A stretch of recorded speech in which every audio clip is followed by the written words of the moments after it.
آله وأصحابه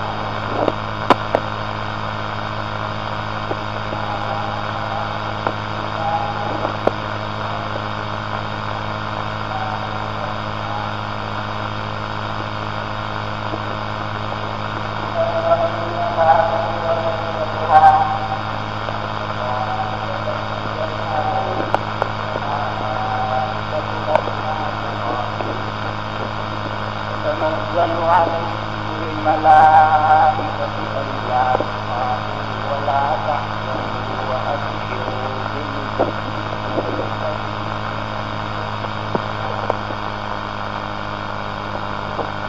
أولياؤكم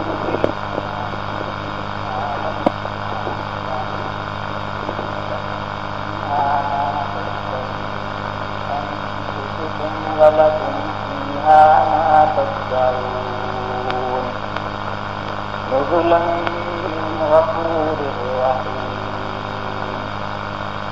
ومن أحسن قولا ممن دعا إلى الله وعمل صالحا وقال إنني من المسلمين ولا تستوي الحسنة ولا السيئة ادفع بالتي هي أحسن فإذا الذي بينك وبينه عداوة كأنه ولي حميم وما يلقاها إلا الذين وما يلقاها إلا ذو حظ عظيم وإما ينزغنك من الشيطان نزغ فاستعذ دائما أبدا على حبيبك خير الخلق كلهم اللهم صل على سيدنا مولانا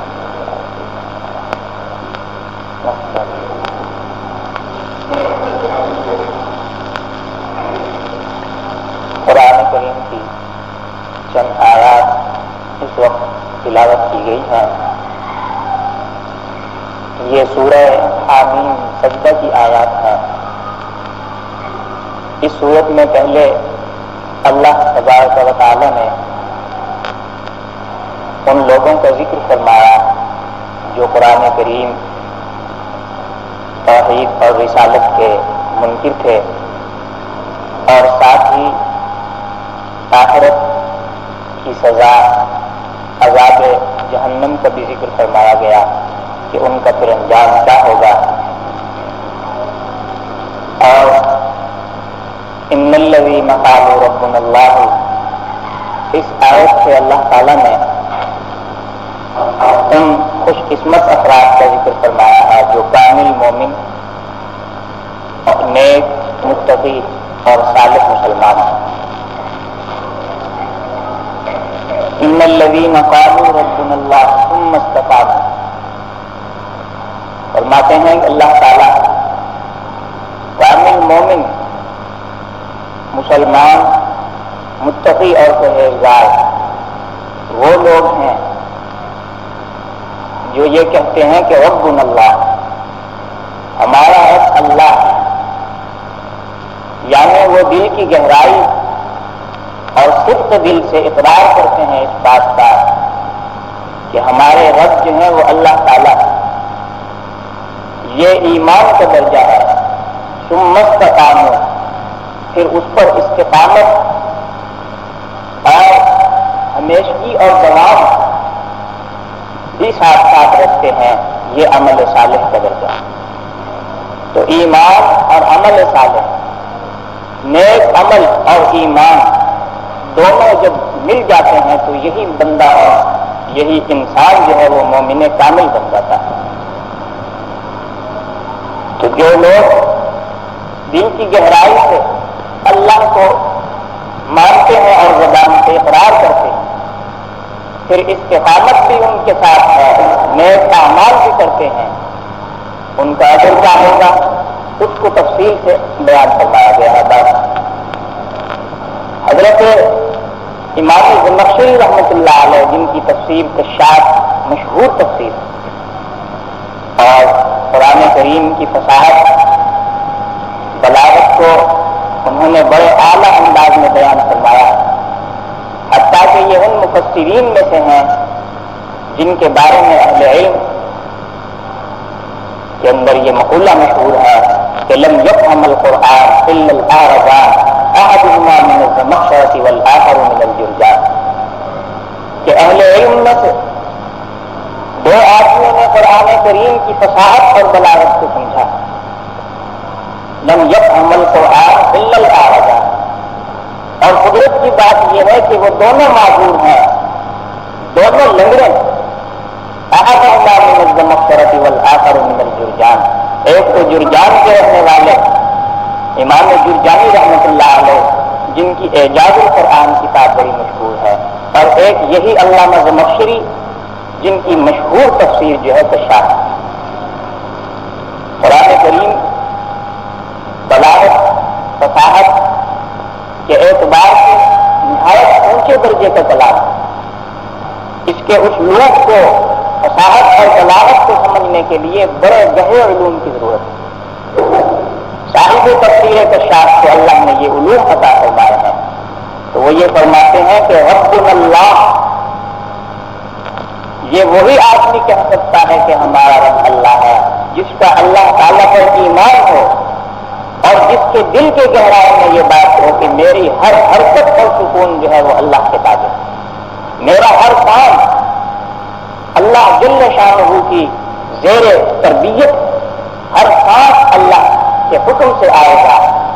جس آدمی کے دل کی گہرائی میں یہ بات جم جائے وہی یہ دعویٰ کر سکتا ہے اور کہہ سکتا ہے کہ رب اللہ، ہمارے رب اللہ۔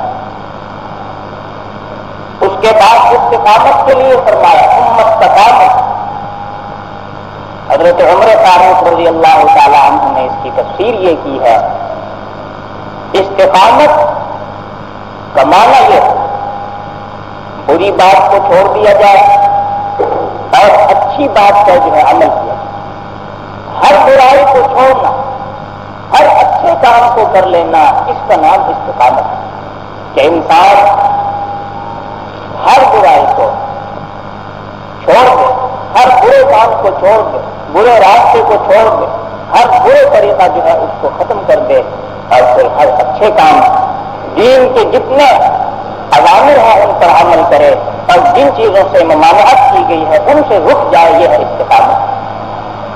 قریب قریب یہی تفسیر دیگر صحابہ نے، حضرت ابو بکر صدیق رضی اللہ تعالیٰ عنہ، حضرت عثمان رضی اللہ عنہ سے بھی منقول۔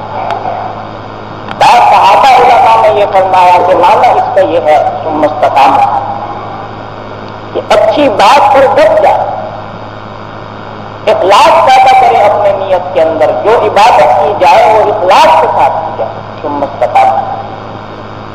نبی کریم صلی اللہ علیہ وسلم کی خدمت میں ایک صحابی حاضر ہو کے عرض کرنے لگے کہ یا رسول اللہ، مجھے آپ دین کی کوئی ایسی ایک بات بتلا دیجیے جس پر میں عمل کر کے نجات حاصل کروں، اور وہ بات آپ ایسی ارشاد فرمائے کہ اس کے بعد مجھے کسی بات کے پوچھنے کی ضرورت پیش نہ آئے۔ تو آپ نے یہی ارشاد فرمایا کہ قل آمنت باللہ ثم استقم، کہ تم یہ کہو کہ ایمان لاؤ اللہ پر، وہی ربنا اللہ، ہمارے رب اللہ، ثم استقم، پھر اس پر تم جم جاؤ۔ یہ ہے استقامت کہ ہر بری بات کو چھوڑ دیا جائے، ہر اچھے کام کو کرنا شروع کر دیا۔ تو یہاں جو ارشاد فرمایا کہ تحقیق بے شک وہ لوگ جو ایمان لائے، ان الذین آمنوا، ایمان لائے اللہ پر، جو لوگ یہ کہتے ہیں رب اللہ کہ ہمارا رب اللہ ہے، ثم استقاموا، پھر وہ استقامت انہوں نے دکھلائی، یعنی توحید پر بھی ڈٹ گئے، رسالت پر بھی انہوں نے استقامت کا مظاہرہ کیا، اللہ تعالیٰ کے قرآن کریم کو بھی تسلیم کیا، شرک سے اپنے آپ کو الگ رکھا، فقط اللہ کو ہی ایک انہوں نے معبود قرار دیا، پھر اس پر استقامت کی، تو کیا ہوگا؟ فرمائیں کہ تتنزل علیہم الملائکۃ الا تخافوا ولا تحزنوا وابشروا بالجنۃ التي كنتم توعدون. تتنزل علیہم الملائکۃ، اللہ تعالیٰ فرماتے ہیں کہ یہ جو کامل مومن ہیں جنہوں نے ایمان کے ساتھ جو ہے نیک اعمال کیے، استقامت کا مظاہرہ کیا، تتنزل علیہم الملائکہ، ان پر فرشتے اتریں گے. اور وہ فرشتے ان سے کیا کہیں گے، کب اتریں گے؟ منصور میں اللہ مدعوتی رحمۃ اللہ علیہ نے یہ حدیث نقل کی ہے کہ 3 موقع ایسے ہیں جب فرشتے ان پر نازل ہوں گے. موت کے وقت اور قبر میں جب یہ پہنچیں گے، وہاں سے اٹھیں گے، اس وقت میدان حشر جب قائم ہوگا، اس وقت تو موت کے وقت قبر میں اور میدان حشر میں ان 3 مقامات پر یہ فرشتے ان نیک اللہ والوں کے اکرام اور اعزاز کے لیے اترتے ہیں. کہیں گے کیا؟ فرشتے اتر کے ان کو یہ خوشخبریاں سنائیں گے، اللہ تخافوا ولا تحزنوا وابشروا بالجنۃ التي كنتم توعدون. موت کے وقت فرشتے آ رہے ہیں اور وہ یہ کہیں گے اللہ تخافوا، تم کوئی خوف نہ کرو، خوف نہ کرو، اندیشہ نہ کرو اس بات سے کہ بعد میں مرنے کے معلوم میں ہمارے ساتھ کیا ہوگا. ہم مر رہے ہیں، مرنے کے بعد ہم پر کیا حالات گزریں گے، کیا کیفیت ہوگی، نہ معلوم کیا انجام ہوگا، کیا واقعات پیش آئیں گے، کس طریقے سے ہمارے ساتھ سلوک ہوگا. فرمایا اللہ تخافوا، اس پر خوف نہ ولا تحزنوا، اور نہ کوئی غم کرو اس بات کا کہ دنیا کو چھوڑ کر جا رہے ہو. نہیں، غم کی ضرورت اس لیے نہیں ہے کہ اللہ تعالیٰ نے وہاں تمہارے لیے ایسی نعمتیں عطا فرما دی ہیں، ایسی نعمتیں رکھی ہیں، ایسا بدلہ تمہیں عظیم عطا فرما رہا ہے. ما لا عین رأت ولا اذن سمعت ولا خطر علی قلب بشر، نہ کسی آنکھ نے ان نعمتوں کو دیکھا ہے، نہ کسی کان نے ان کو سنا ہے، نہ کبھی کسی کے دل پر ان کا گزر ہوا ہے. تو اب خوف کی بھی ضرورت نہیں ہے اور غم کی بھی. نہ خوف کرو نہ غم کرو. اللہ تخافوا ولا تحزنوا وابشروا بالجنۃ التي كنتم توعدون، بلکہ تم تو بشارت سنو، ہم سے خوش ہو جاؤ. بالجنۃ التي كنتم توعدون، اس جنت کی ہم تمہیں خوشخبری دیتے ہیں اور بشارت دیتے ہیں. التي كنتم توعدون، جس کا تم سے وعدہ کیا جاتا ہے کہ اللہ تعالیٰ نے اپنے نیک بندوں سے، مومنین سے، ایمان والوں سے جو جنت کا وعدہ کیا ہے، اسی جنت کی بشارت ہم اس وقت تمہیں سنانے کے لیے آئے ہیں. تو جن لوگوں کا اللہ کا ایمان ہوگا، جن کا اقرار ہوگا کہ ربنا اللہ، ہمارے رب اللہ ہیں، پھر استقامت اور اعمال صالحہ ہوگی، تو موت کے وقت فرشتے ان پر نازل ہو کر کے انہیں یہ کہیں گے بھی نہ تو تم خوف کرو اور نہ غم کرو. خوف ہمیشہ انسان کو ہوتا ہے آئندہ آنے والے مستقبل میں جو حالات ہوتے ہیں ان سے، نہ معلوم کیا ہوگا. فرمایا خوف نہ کرو، سب ٹھیک ہوگا.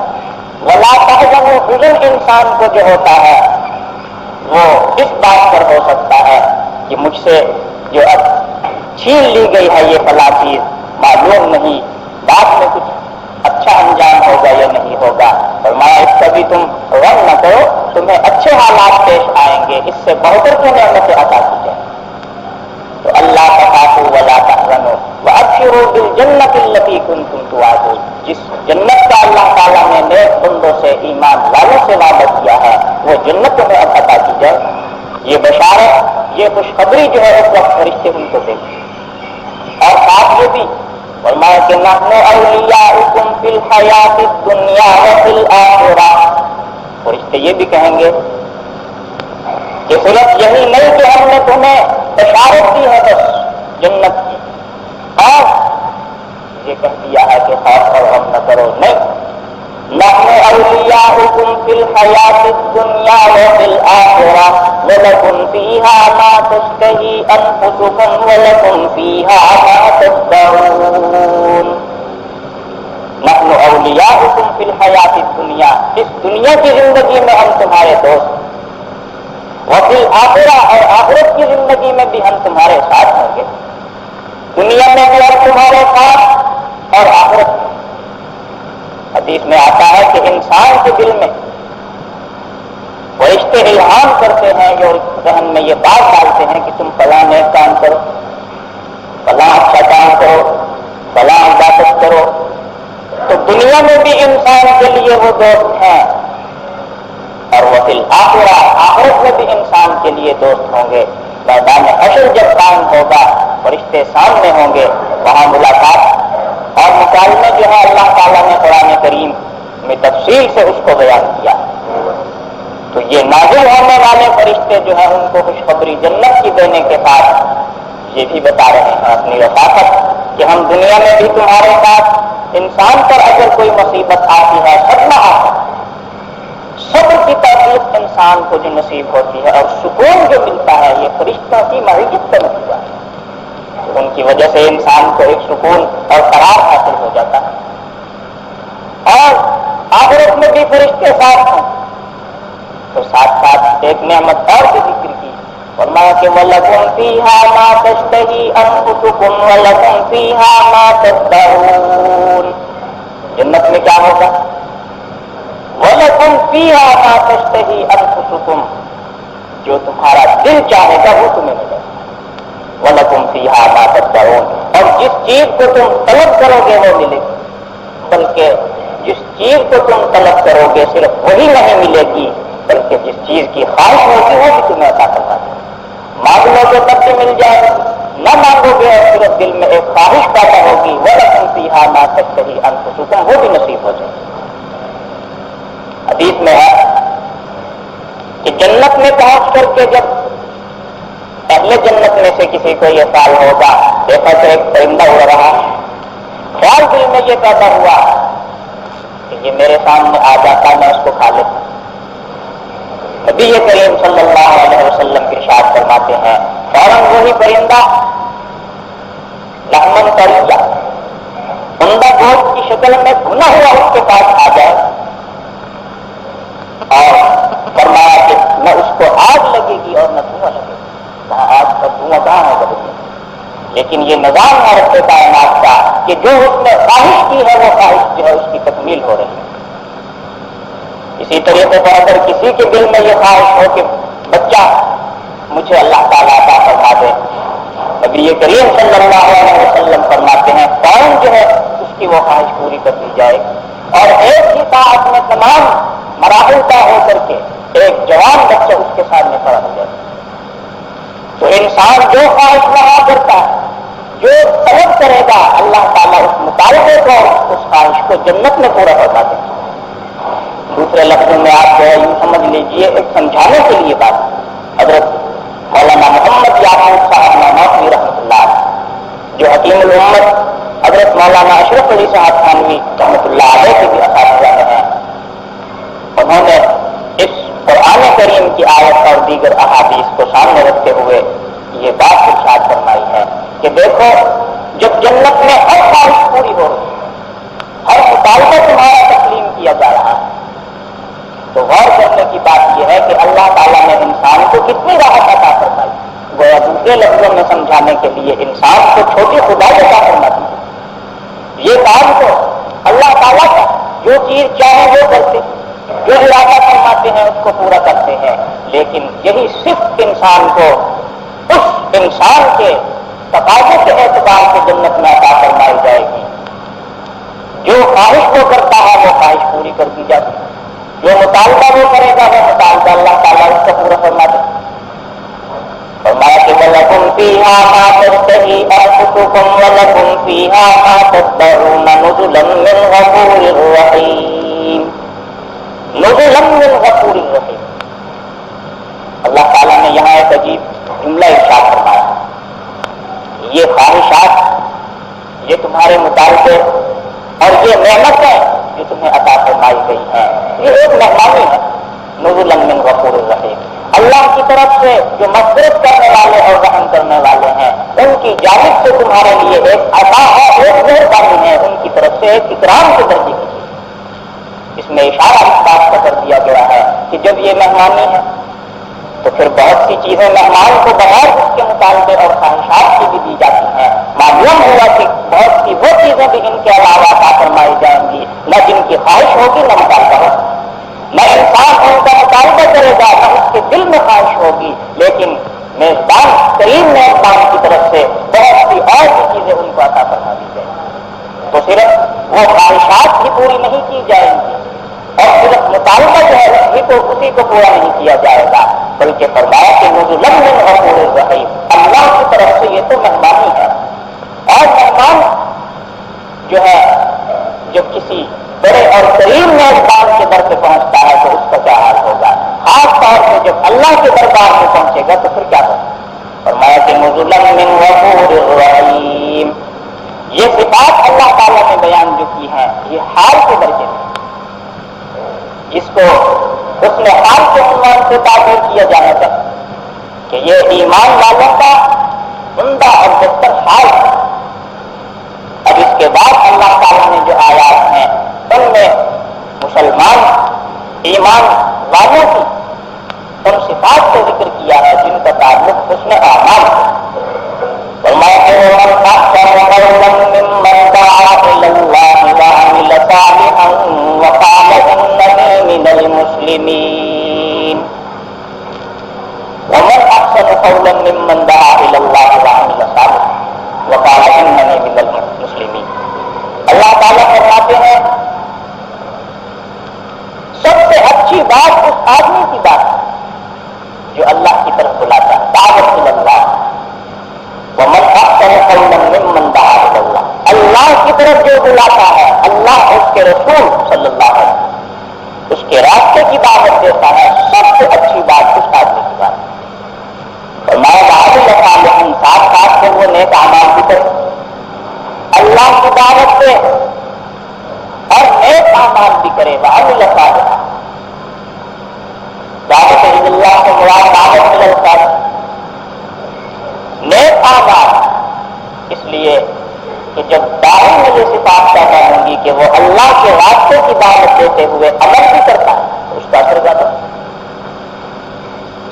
حضرت عائشہ صدیقہ رضی اللہ تعالیٰ عنہ فرماتی ہیں کہ یہ آیت اذان دینے والوں کے بارے میں نازل ہوئی، جو اذان دیتے ہیں، اللہ کی طرف بلا رہے ہیں، دعوت اللہ اور نماز کی طرف حیال الصلاۃ اور کامیابی کی طرف حیال ہے، تو اللہ کے راستے کی طرف، کامیابی کی طرف، صلاح اور صلاح کی طرف جو دعوت دے گا، ظاہر ہے کہ اذان دینے والا بھی یہی کام کر رہا ہے۔ تو حضرت عائشہ فرماتی ہیں یہ آیت مؤذن اذان دینے والوں کے بارے میں نازل ہوئی ہے۔ وعمل صالحا، نیک عمل سے مراد یہ ہے کہ اذان کے بعد پھر وہ 2 رکعت بھی ادا کرے جماعت کے قائم ہونے سے پہلے۔ تو گویا اس نے اللہ کی طرف دعوت بھی دی اور نیک عمل بھی کیا، 2 رکعت ادا کی ہے، تو اس کا حق اللہ تعالیٰ نے قرآن کریم میں بیان فرما دیا کہ یہ بہت کامل درجے کے مسلمان اور صحابہ کرام کی ایک بڑی جماعت اس آیت میں یہ مفہوم بیان فرمایا ہے کہ ومن احسن قولا ممن دعا الى اللہ وعمل صالحا، اللہ کے راستے کی طرف دعوت دینا، اس میں امور چاہے وہ زبان سے ہو، تقریر کے ذریعے سے ہو، تحریر کے ذریعے سے ہو اور چلنے پھرنے کے ذریعے سے ہو، کسی بھی طریقے سے اللہ اور رسول صلی اللہ علیہ وسلم کے راستے کی دعوت دینا، یہ سب ومن احسن قولا ممن دعا الى اللہ میں شامل ہے۔ وعمل صالحا سے اس بات کی طرف اشارہ کر دیا ہے کہ بہتر بات، سب سے اعلیٰ بات تو یہی ہے کہ دعوت دینے والا جو ہے داعی اور مبلغ، اس کو چاہیے کہ وہ دین کی بات جس کی طرف دعوت دے رہا ہے اس سے عامل بھی ہو، کیونکہ اس کا اثر زیادہ ہو، اور پھر ساتھ ساتھ وہ یہ کہہ رہا ہے وقال اننی من المسلمین، کہ میں مسلمان ہوں۔ یہ کیوں کہا؟ نعمت کے اظہار کے لیے، وہ یہ سمجھتا ہے کہ دنیا کی جتنی نعمتیں ہیں ان سب نعمتوں کے سامنے جو ہے اسلام کی نعمت سب سے اعلیٰ ہے. ساری کائنات کی نعمتیں اسلام کی نعمت کے ساتھ سامنے جو ہے ہیج پر ہے. دنیا میں جتنی انسان کو اللہ تعالیٰ نعمت عطا فرماتے ہیں ان سب میں عظیم الشان نعمت تو اسلام ہی کی نعمت ہے. اور میں دنیا کے کاروبار اس کو مل گئے ہیں، وجاہت مل گئی ہے، ساتھ و سامان بہت کا مل گیا ہے، اس پر وہ فخر نہیں کر رہا، اس پر وہ ناز نہیں کرتا. اس کے سامنے تو اگر کوئی نعمت قابل ذکر ہے تو وہ اسلام کی نعمت ہے. اس لیے وہ ساتھ ساتھ یہ بھی کہتا ہے وقال اننی من المسلمین کہ میں مسلمان، میں فرمانبردار. اور یہی وہ اصل نعمت ہے اسلام کی جس کو انسان ہر وقت اس کا شکر ادا کرنا ضروری اور پیش نظر رکھنا ضروری. تو فرمایا ومن احسن قولا ممن دعا الى الله وعمل صالحا وقال انني من المسلمين. احسن قولا ممن دعا الى الله، یعنی اللہ کی طرف دعوت جس کو دعوت الى اللہ کہا جاتا ہے، خیر کی طرف دعوت، ہر اچھے کام کی طرف دعوت، اس کا حکم دیا گیا ہے انبیاء کرام علیہ الصلوۃ والسلام، اور ان کا یہ فرض منصبی ہے. اور علماء کرام چونکہ انبیاء کے وارث تو ان کے ذمہ بھی یہ ہے اور ان کی ڈیوٹی یہی ہے کہ وہ اللہ اور اس کے رسول صلی اللہ علیہ وسلم کے راستے کی دعوت، اللہ تعالیٰ کا حکم سنائے، نبی کریم صلی اللہ علیہ وسلم کے بیان کردہ احکام اور آپ کے ارشادات کی تبلیغ اور دعوت، کہ اللہ کا راستہ یہی ہے. نبی کریم صلی اللہ علیہ وسلم فرماتے ہیں کہ دعوت کی الفاظ یہی ہے کہ کتاب اللہ و سنتی، اور میرا راستہ، اللہ کی کتاب اور میرا راستہ، یہ ہے دعوت کی الفاظ. پھر اس کے آداب بھی بیان فرما دیے گئے ہیں کہ طریقہ کیا ہونا چاہیے. اب ایک طریقہ تو یہ ہے کہ انسان کھڑا ہو جائے اور بس شروع کر کے ایران توڑانے، لیکن صحیح اسلامی طریقہ اور سنت کے مطابق جو انداز ہے وہ یہی کہ انسان کے دل میں جذبہ ہمدردی اور سازگاری کا ہونا چاہیے. اور سب سے پہلے انسان جو ہے وہ اپنے آپ ہی کو مخاطب کہ سب سے پہلا خطاب اپنے آپ کو ہو، اور پھر اپنے جو متعلقہ افراد ہیں ان سے. اللہ تعالیٰ نے جب قرآن کریم میں یہ حکم نازل کیا فرمایا کہ وَأْمُرْ أَهْلَكَ بِالصَّلَاةِ وَاصْطَبِرْ عَلَيْهَا لَا نَسْأَلُكَ رِزْقًا نَحْنُ نَرْزُقُكَ وَالْعَاقِبَةُ لِلتَّقْوَىٰ، کہ اے پیغمبر وَأْمُرْ أَهْلَكَ بِالصَّلَاةِ وَاصْطَبِرْ عَلَيْهَا، اپنے گھر والوں کو نماز کا حکم کیجیے.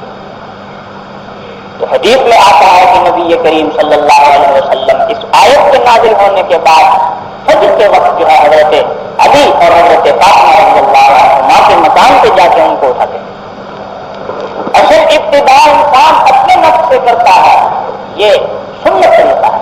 انبیاء کرام علیہ الصلوۃ والسلام کا بیان کا مدعا ہے، پھر اپنے گھر والوں سے کہ ان کو نماز کا حکم دیا جائے.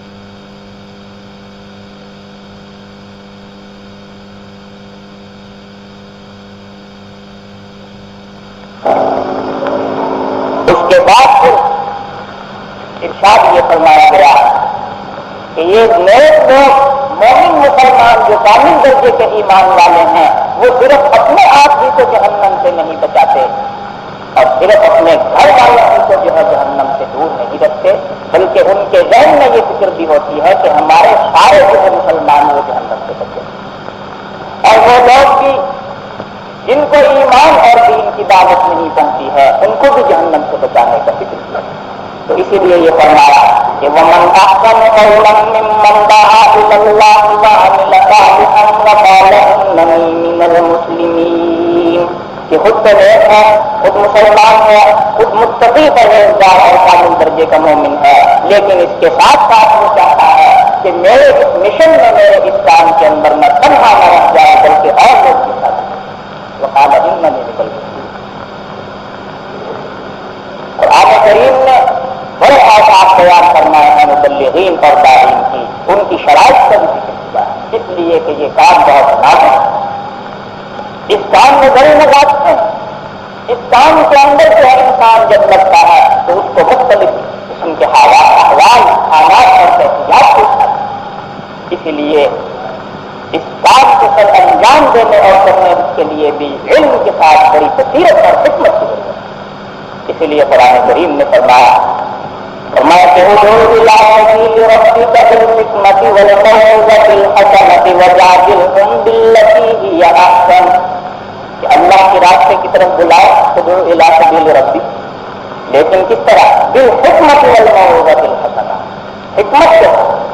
حکمت کا معنی یہ ہوتا ہے کہ تم ایسی تدبیر سے بات کرو اور ایسے انداز سے اللہ کا راستہ بتلاؤ، ایسے حالات پیدا کرو کہ انسان جس کو تم خطاب کر رہے ہو اس پر اثر ہو۔ اور موعظہ حسنہ کا معنی یہ ہوتا ہے کہ تمہارے دل میں، دل کی گہرائیوں میں ہمدردی کا جذبہ جو ہے وہ پھوٹ پھوٹ کر کے بھرا ہوا، انداز اچھا ہو، بات اچھی ہو، طریقہ صحیح ہو، ماحول جو ہے اس کے لیے سازگار ہو۔ ان تمام باتوں کو سامنے رکھتے ہوئے اللہ کے راستے کی تم دعوت دیتے چلے جاؤ، اور فرمایا کہ صرف تنگ دل ہونے کی ضرورت نہیں، ان ربک هو اعلم بمن ضل عن سبیلہ وهو اعلم بالمهتدین۔ ہمارا کام تو یہ ہے کہ تم حکمت اور موعظت کے ساتھ جو ہے اپنا کام کرتے چلے جاؤ، کس کو ہدایت ملے گی کس کو نہیں ملے گی یہ اللہ تعالیٰ کا کام۔ تم اپنا کام کرو،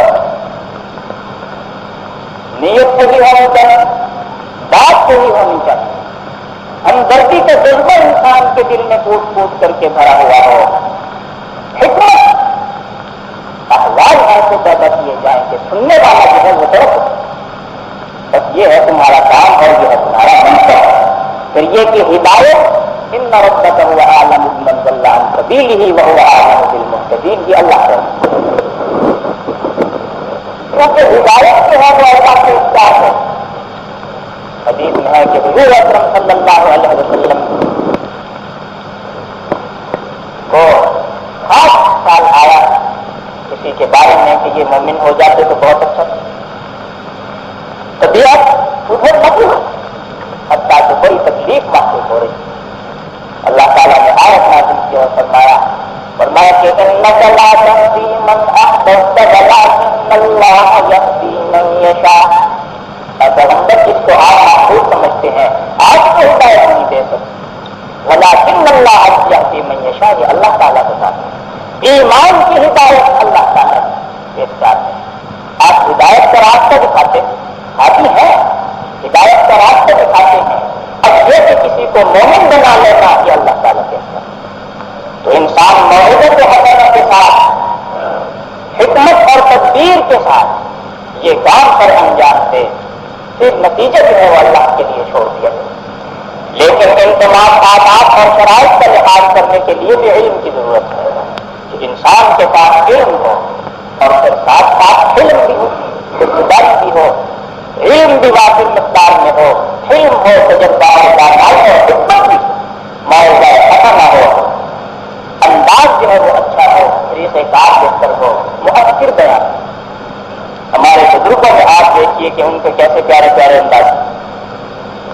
مثال کے طور پر آپ حدیث میں حضور اکرم صلی اللہ علیہ وسلم کا واضح ارشاد ہے ما اسفل من الازار من الکعبین فهو فی النار، کہ مرد کا پہنے سے نیچے اگر پجامہ ہے تو وہ حصہ جہنم میں جائے گا۔ اس کی ممانعت نماز کے ساتھ یہ حکم صرف خاص نہیں، عام حالات میں یہی حکم۔ حضرت شاہ عبد القادر دہلوی رحمۃ اللہ تعالیٰ علیہ جو حضرت شاہ ولی اللہ کے سرزد میں اسی حدیث پر بیان فرما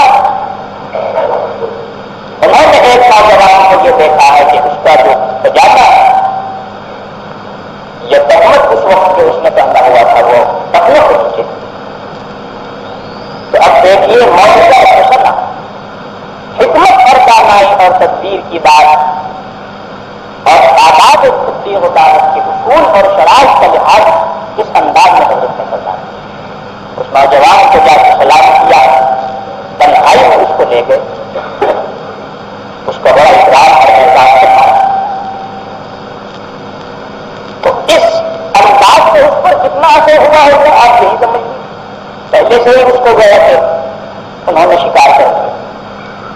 پھر بعد میں ان سے یہ فرمانے لگے کہ بھائی میں تمہیں ایک بات کہتا ہوں. حضور اکرم صلی اللہ علیہ وسلم کا ارشاد ہے کہ جب ٹخنوں کے نیچے جو ہے یہ حصہ پجامہ ہو کے محمد اس کا پہنچ جاتا ہے تو وہ حصہ جہنم میں جائے گا. حضور اکرم صلی اللہ علیہ وسلم کا یہ ارشاد ہے, آپ نے یہ اس عمل پر وعید فرمائی ہے. اب میں کھڑا ہوتا ہوں, تم ذرا دیکھ لینا کہ میرا جو انداز ہے وہ ٹخنوں کے نیچے تو نہیں. کھڑے ہو گئے اور بالکل جو ہے حضرت کا شریف ہے. تو وہ آدمی جو ہے سارے مقامت کے اندر غرق ہو گیا اور اس کو فوراً بات سمجھ آئی. وہ کہنے لگا کہ حضور آپ کو تو سارا عمل سنت کے مطابق ہے, یہ دمے اور کوتاہی میرے اندر ہے جو انشاءاللہ آج کے بعد نہیں ہو. تو اب دیکھیے یہ ہے موعظۃ حسنہ اور یہ ہے تدبیر اور حکمت کے ساتھ کہ انسان جو ہے دل کی گہرائی سے جو ہے برائی کو دور کرنے کی کوشش کرے. حدیث میں حضور اکرم صلی اللہ علیہ وسلم کا یہ ارشاد ہے, من رأى منکم منکرا فلیغیرہ بیدہ, کہ جو آدمی تم میں سے کسی برائی کو دیکھتا ہے اس کو ہاتھ سے ہٹا دے. یعنی اگر اس کو طاقت ہے, قدرت ہے, خود کے انسان برائی کر رہا ہے, اس کو قدرت ہوتی ہے کہ اس برائی کو ہاتھ سے ہٹا دے نہ کر. فرمایا فإن لم يستطع فبقلبه, پہلے درجہ لسان کا فرمایا فإن لم يستطع فبلسانه. ہاتھ سے برائی کو نہیں ہٹا سکتے. اور برائیاں اتنی عام ہو گئی ہے کہ انسان پریشان ہے. گھر گھر میں برائی ہے, گلی گلی میں برائی ہے, کوچے میں, محلے میں, شہر میں, علاقوں میں, بستیاں سب بھری. حضور اکرم صلی اللہ علیہ وسلم کے ارشاد کے مطابق ہر مومن مسلمان کا یہ فرض ہے تامائی اور حکمت کے ساتھ برائی کو روکنے کی کوشش ہے. سب سے پہلا طریقہ اور ذریعہ جو ہے وہ ہاتھ ہے, اس کو استعمال کیے تھے. من رأى منکم منکرا فلیغیرہ بیدہ, اس کو بدل کر توڑ, اگر توڑ سکتے چھوڑ سکتے ہو تو چھوڑ. یہ استطاعت اور طاقت کا کام ہے. اور اگر یہ کام نہیں کر سکتے, تمہیں اس کی استطاعت اور طاقت نہیں, مطلب یہ ہے کہ اگر تم یہ کام کرو تو ہنگامہ کھڑا ہو جائے گا, تمہیں کچھ ایسی تکلیف پہنچے گی جس کو برداشت نہیں کر سکتے. یہ مانا ہے عدم استطاعت. یہ نہیں کہ طاقت نہ ہونے کا طاقت. ہر انسان میں اتنی طاقت ہے کہ بڑے سے بڑا افسر گورنر وزیر اعظم ہو سماجے تمہاری سکتا ہے, آدمی بھی اللہ. لیکن اس کے بعد نتیجہ کیا ہوگا؟ اس برائی سے روکنے کا اس غلط انداز میں بچھڑتا ہے. اسی لیے فرمایا کہ شریعت کے اندر جو ہے آداب ہیں, اصول ہیں, کچھ قوانین اور اس کے لیے کچھ شرائط. ہاتھ سے روکنے کی طاقت ہے تو اس کو روک دیا جائے. آپ کے سامنے جو ہے مثال کے طور پہ غلط جو ہے کوئی گانا چل رہا ہے, ٹیپ ریکارڈ میں ہے یا ریڈیو میں ہے یا ٹیلی ویژن میں, اگر ہاتھ سے طاقت ہے تو ہاتھ سے بدلو, اس کو بند کر دو. توڑ سکتے ہیں تو توڑ. اور یہ مسئلہ یاد آ گیا مجھے ہمت ابھی تو کہاں میں یہی لکھا ہے کہ جو لہو لہب کے سامان اور اسباب ہوتے ہیں, لیکن مسئلہ سننے سے پہلے یہ بات سمجھ لیجیے کہ میں آپ کو اس کے لیے کوئی حکم نہیں دے رہا, کیونکہ عمل کرنے کے لیے بڑی دانائی, تدبیر اور حکمت کی ضرورت ہے. مسئلہ بہرحال آپ ذہن میں رکھیے, عمل پوچھ کے کیے. اس بات کو ذہن میں رکھتے ہوئے آپ سنیے تو کہاں قرآن نے یہ بات لکھی ہے کہ لہو لہب کے جو سامان اور اسباب ہوتے ہیں اگر ان کو توڑ دیا جائے تو اس توڑنے پر کوئی تاوان نہیں. گانے کے جو سامان ہیں, بجانے کے جو سامان ہیں, اگر ان کو کوئی توڑ دیتا ہے کوئی تاوان ہے اس پر.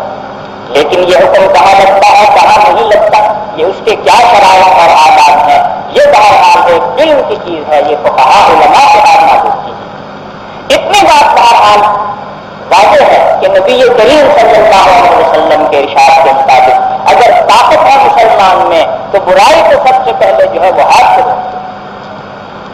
اور اگر اس کی طاقت نہ ہو تو فرمایا بھائی لسان ہی زبان سے روکے، زبان سے اس برائی کو بدل دے، اچھے انداز میں موعظت اور حکمت کے ساتھ نصیحت کی جائے، ان کو سمجھایا جائے۔ اگر آپ اس کو اچھے انداز میں سمجھائیں گے تو ضرور اس پر اثر ہو اور اس کا فائدہ۔ اور زبان سے بھی اگر آپ ایسا ماحول ہے بات کو نہیں کہہ سکتے تو فرمایا کم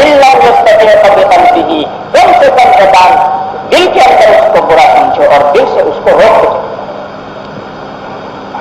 آخری درجہ یہی ہے وذالک اضعف الایمان، ایمان کا سب سے آخری درجہ یہ ہے کہ انسان برائی کو جو ہے وہ دل سے برا سمجھے اور دل سے اس برائی کو روکنے کی کوشش کرتا ہے۔ حدیث میں آتا ہے کہ بنی اسرائیل کے زمانے میں اللہ تعالیٰ نے حکم دیا کہ فلاں بستی پر جو ہے عذاب نازل کر دیا جائے،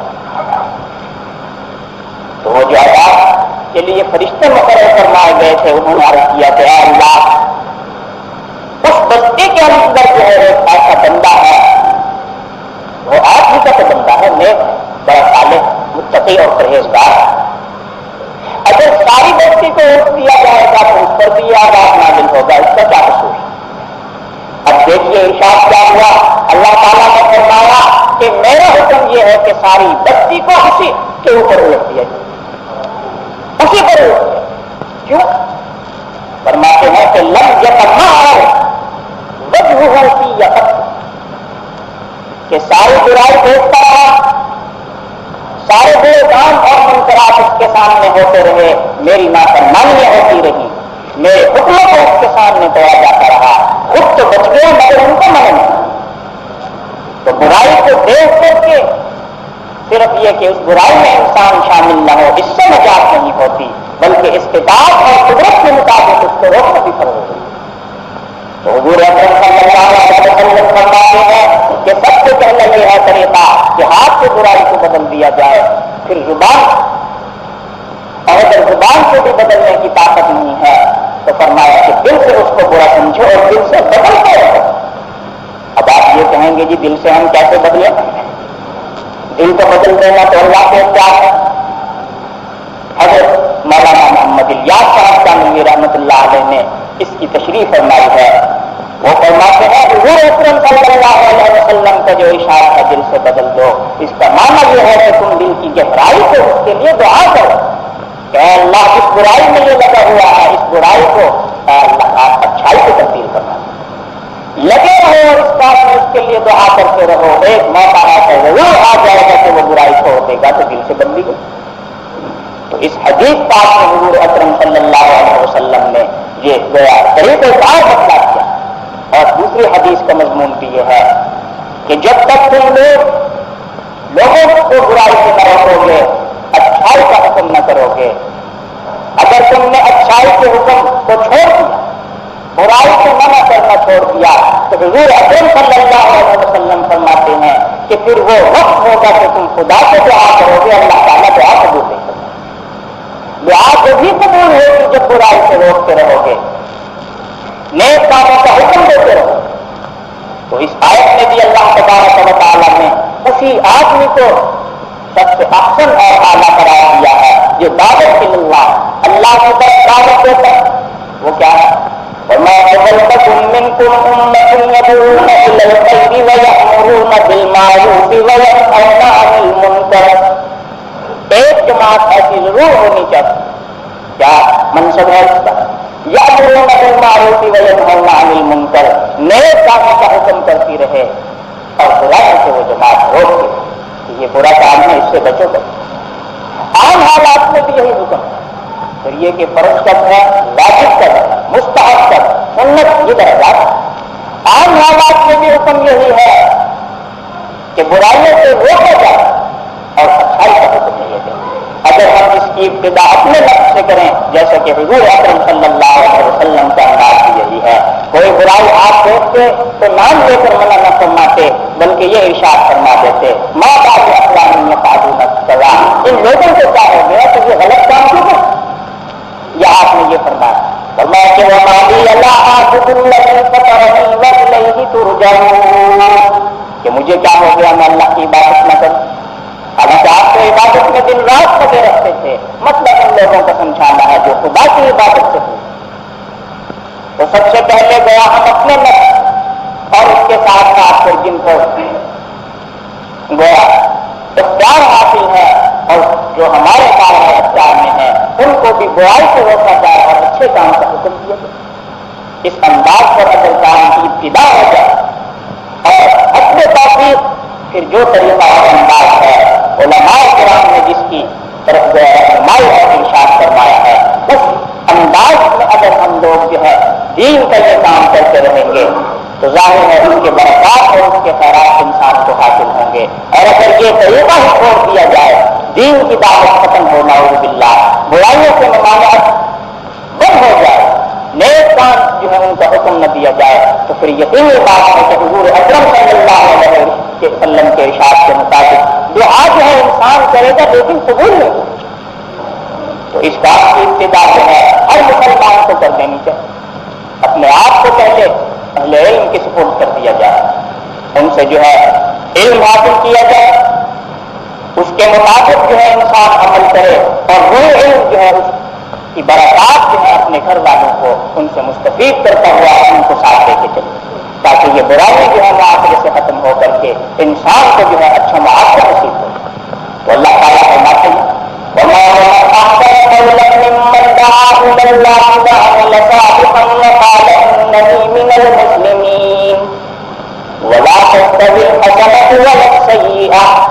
اس ارشاد میں فرمایا کہ نیکی اور برائی برابر نہیں ہوتا.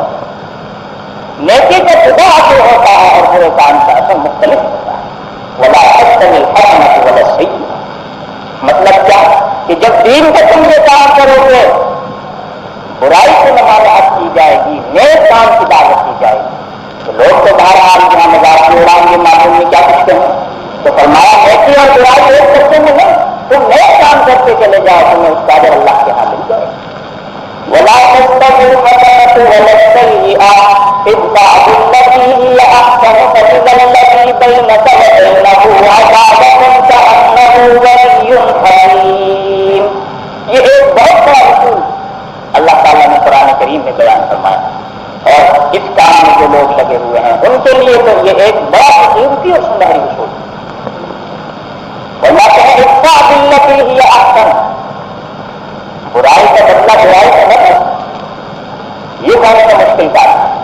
بغیر آتی سہن کا جزا اگر مرضی احسن الی من احسن صاحب نے لکھا کہ برائی کا بدلہ برائی سے دینا تو آسان ہے اگر تم انسان ہو تو پھر برائی کا بدلہ اچھائی سے. اور یہی اللہ تعالیٰ نے قرآن کریم میں ارشاد فرمایا ہے کہ ادفع بالتي هي احسن برائی کا مقابلہ جس طریقے سے کرنا ہے. برائی کا بدلہ برائی نہیں. برائی کا بدلہ یہ ہے کہ تم اس کی برائی کو معاف بھی کرتے ہو اس کے ساتھ احسان بھی کرتے ہو. اس نے جو تمہارے ساتھ بری حرکت کی ہے اس کو نہ صرف یہ کہ معاف کر دیا جائے بلکہ اس کے ساتھ احسان اور اچھا سلوک بھی کیا. جب یہ کام کرو گے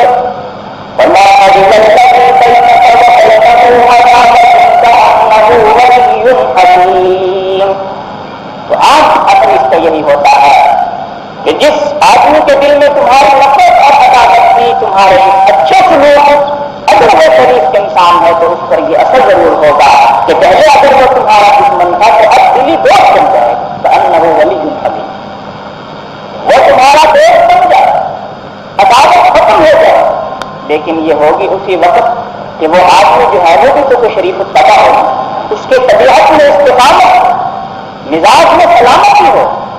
کیوں اگر بہت ہی اچھا مزاج کا برا آدمی ہے یہ تو پھر مشاہدہ ہے کہ چاہے آپ کتنے ہی اچھے سلوک کرتے چلے جائیں اگر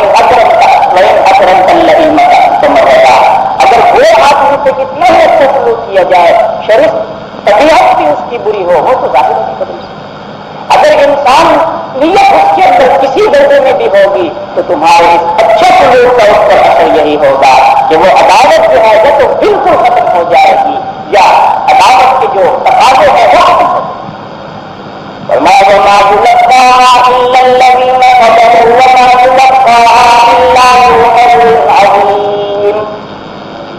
اللہ تعالیٰ فرماتے ہیں کہ یہ کام ہے بہت مشکل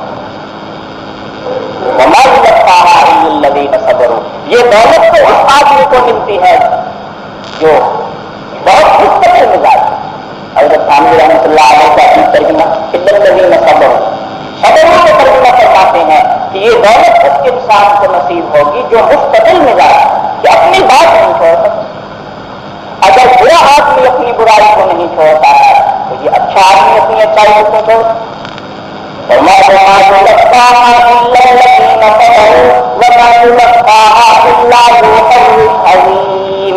اور یہ دولت اس آدمی کو ملتی ہے جس کو اللہ تعالیٰ نے عظیم حصہ اور ثواب اور اجر عطا کرنا چاہیے. تب آخر میں یہ ارشاد فرمایا کہ اتنے بڑے اس کام میں ظاہر ہے کہ ہر طرح کے حالات پیش آتے ہیں. بعض اوقات انسان کو غصہ دیا جاتا ہے.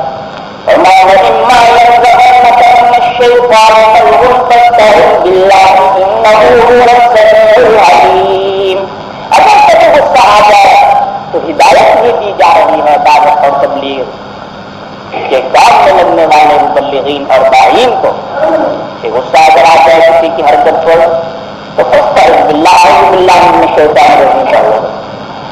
شیطان یہ کام کیا کرتا ہے کہ اچھے سے اچھے کام میں وہ چاہتا ہے کہ انسان رک جائے, برائی کی طرف آئے. ہر وقت انسان اس کام میں لگا ہوا ہے. تو اگر تمہیں کبھی غصہ آ رہا ہے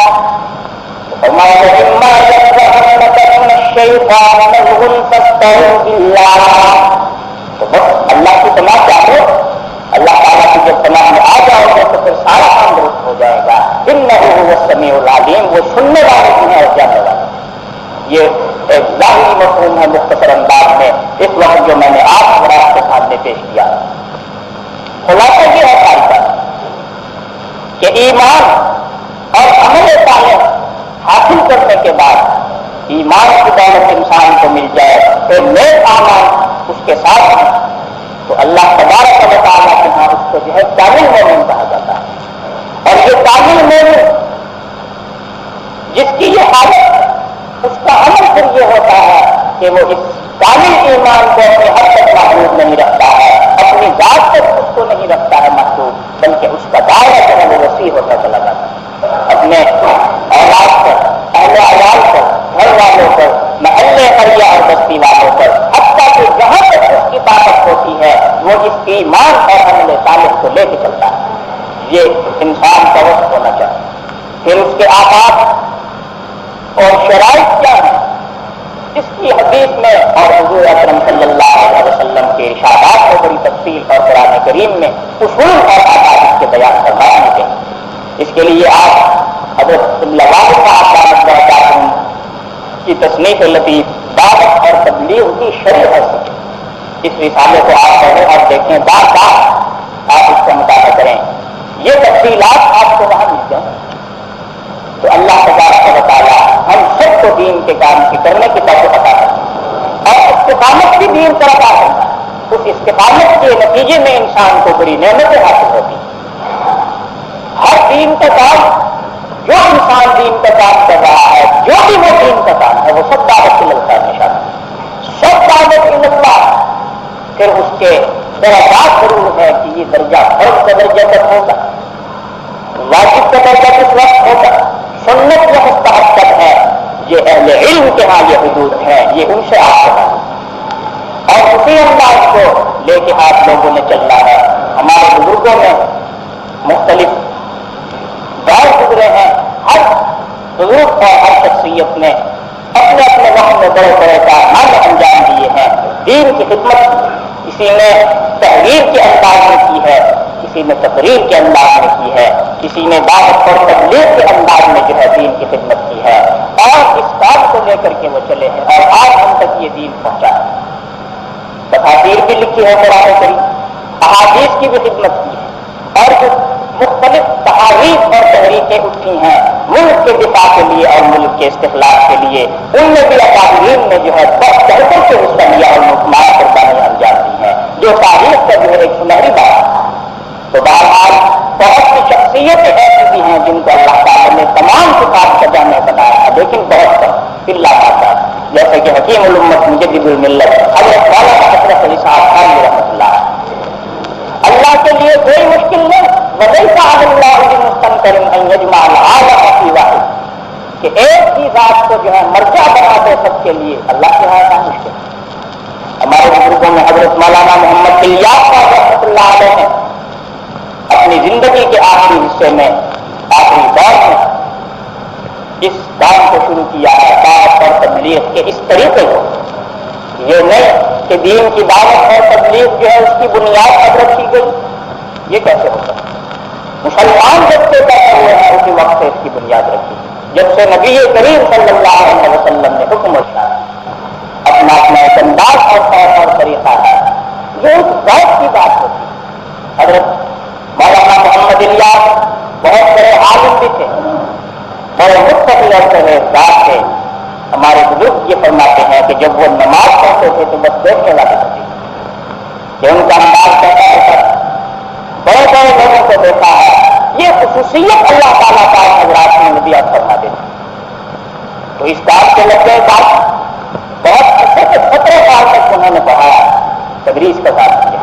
اور میں تو یہ صاف کہتا ہوں کہ یہ سب فرصت جو ہے مدارس عربیت اور یہ مرکز ہے، یہ مادر ہیں، علم کے چشمے ہیں، یہیں سے جو ہے تمام دین کے شعبے میں خدمت کرنے والے جو ہے افراد پیدا ہوتے ہیں۔ ہر کام میں دین کے جو لوگ خدمت پر انجام دے رہے ہیں ان کو پیدا کنہوں نے کیا ہے؟ مدارس عربیہ اور مدارس دینیہ۔ اور نبی کریم صلی اللہ علیہ وسلم نے اپنی بعثت کا مقصد بھی یہی قرار دیا ہے، انما بعثت معلما، کہ اللہ نے مجھے معلوم بتا کر کے بھیجا۔ قرآن کریم میں بھی ہر منصبی نبی کا یہی بیان کیا گیا ہے، یعلمهم الکتاب والحکمہ یتلو علیہم آیاتہ۔ تو اس کا طریقہ ہے، اس کا انداز ہے۔ حضرت مولانا محمد الیاس صاحب رحمۃ اللہ علیہ نے اس کو شروع فرمایا، اور جب شروع کیا تھا اس وقت تو حالت یہ تھا اور یہ کیفیت تھی کہ بہت سے لوگ حضرت کے پاس جانے سے بھی گھبراتے تھے۔ کیوں؟ ظاہری کوئی کشش کی بات تو نہیں، ظاہری طور زبان تھی ایسی زبان، اس میں لکنت تھی کہ بولنے میں حضرت کو خود پسند